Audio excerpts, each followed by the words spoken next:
রান্না হয়ে গেল মা? হ্যাঁ, রান্না হয়ে গেছে, খেয়ে নাও। হ্যাঁ, পরিবার কি কি রান্না করে আজকে আমাদের কি? আজকে রান্না করছি পালং দিয়ে একটা নিরামিষ করেছি, আলু কাবলি ও তরকারি, পনির তরকারি আর এটা মুসুরির পনিরের ডাল, তরকারি দেখতে টমেটো দিয়ে। পাচ্ছেন, এটা হলো টমেটোদের ডাল। আর যে মাঠ থেকে যে সবজিটা নিয়ে এসেছিলাম, পালং শাক, ওলকপি, আর এটা হচ্ছে ওটা কি তরকারি? এটা আলু কাবলি তরকারি। আলু কাবলি তরকারি। দেখতে পাচ্ছেন আজকের খাবার। অল্প অল্প করে দিও, খাবো না কিন্তু বেশি।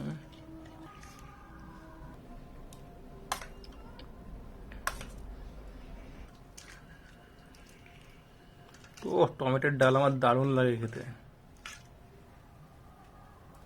দেখতে পাচ্ছেন আমাদের রান্না। প্রথমে ডালটি দিয়ে টেস্ট করব।